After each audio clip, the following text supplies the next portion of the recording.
page 1169. Just scroll down a little. There's a section that you will see this section designation 305 by 127 by 48. This is the one I've decided to use. It's more of like a trial and error thing. 305 by 127 by 42 and 305 by 127 by 37. And then now just scroll up to the previous page. That's page 1168. You see on that table, you see thickness. That's big T, thickness of flange. So you're going to go to that section on that table, that same section on that table, yeah, and you're going to pick the thickness that you see for each of them.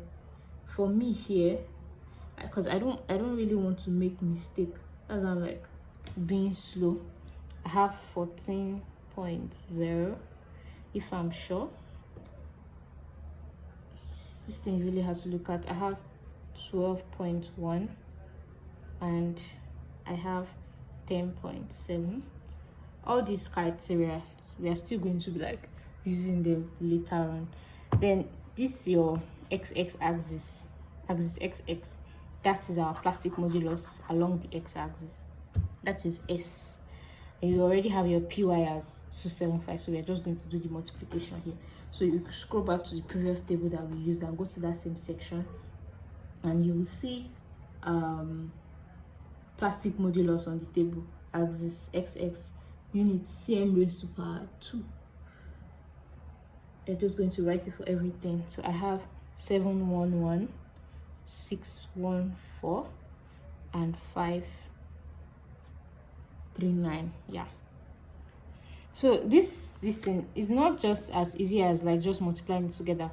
Because of the conversion, I'm just going to be doing it here. So for this first one, MC will be equal to P times Y, that's 275, PY times S times 111 times 1000 divided by 1000 times 1000. This 1000 times 1000, that's times 10 raised to power of 6. This is what we are using to convert this millimeter square to meter square. And then this 1000 here is for converting it from Newton to kilonewton, because our normal moment is in kilonewton per meter. So we're already working in millimeters here and in normal Newton. So we are converting it to kilonewton and multiplying it by this 1000. So then for the second one, MC will be equal to 275 times 614 times 1000 all over 1000 times 1000. Then 3MC is equal to 275 times 539 times 1000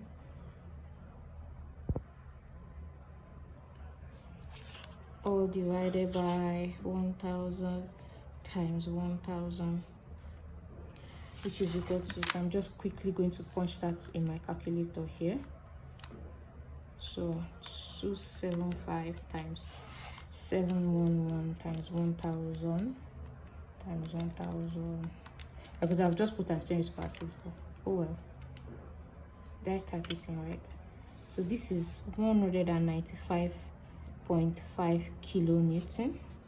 Let's change it to the next one. Here we have 614.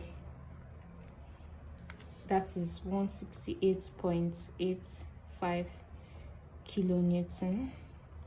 And then for the last one, we have 539, which is equal to 148.225 kilonewton.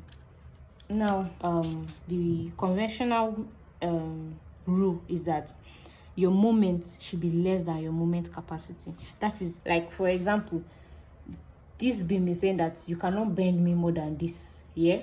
So the load that you are going to put on top this thing, if I put my calculator now, it can carry it. So the load, whatever load that you are going to put on it, it should not be more than the maximum moment. That's the moment capacity that this beam can take. So let's say the maximum moment that this calculator that you've put on this beam is like this. That's the maximum moment you've calculated. But the beam is saying that the max, that's the moment capacity of the beam itself, that's the maximum moment the beam can take, is like this. Do you get? So whatever load they are putting should not deflect the beam more than this. I guess we understand. So after calculating our moment capacity, basically like 50% of our work is done here. So 5. So when you look at it, this is your moment. Well, you can't pick this one personally. This, like I said, is trial and error. You have to pick the one. All of them, yeah, they can work for this. But I feel like this 148.225 is too close. So I don't want to work with this. And then this one, it's because of economical reasons, because of other factors like money that you would put into consideration. You won't want to pick this because it's like really, really high. Some might pick it, but personally, I'm going to be working with this one, 168.85. So this is the section we are going to be using. So 305 by 127 by 42. So still looking at our steel designer's manual, we're going to be going to that same section. And what are we going to be doing? They're going to write out we are in the steel designer's manual now. That's the dimensions table, page 1. Page 1 is for the dimension, 1 is for the properties.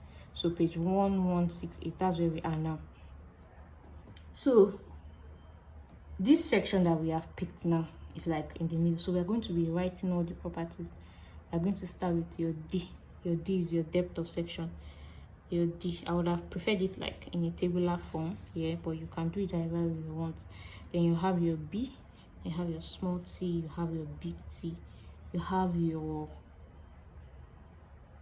I hope you can see what I'm doing. You have your R. You have to be careful when you are taking readings from the table so that you don't make mistakes. You have your D, you have your B over T, you have your D over T. You have to be specific. Big D, small d, big T, small b, small t, big T, so that, and all these things have meaning so that you don't end up making mistakes. Then you will now go to the properties table. That is the next one. That same section that you have selected. You are now going to pick the plastic modulus and the area of section. Plastic modulus axis. Let's just write this. Don't mind my handwriting now. Have a plastic modulus of what? 90. That's what we used here now. 16.14. This one is 614. 614. And then your area of section at the end of the table.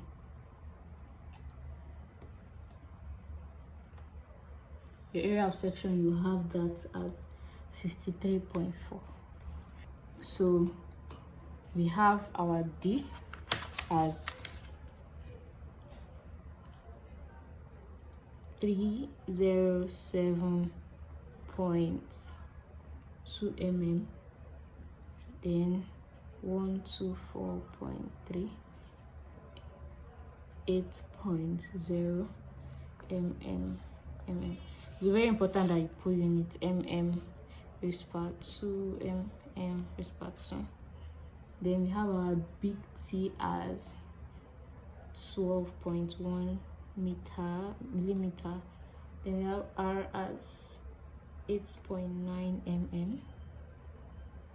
Then we have D as 265.2 mm. 5.14, 5.77 mm. Yeah, that's it.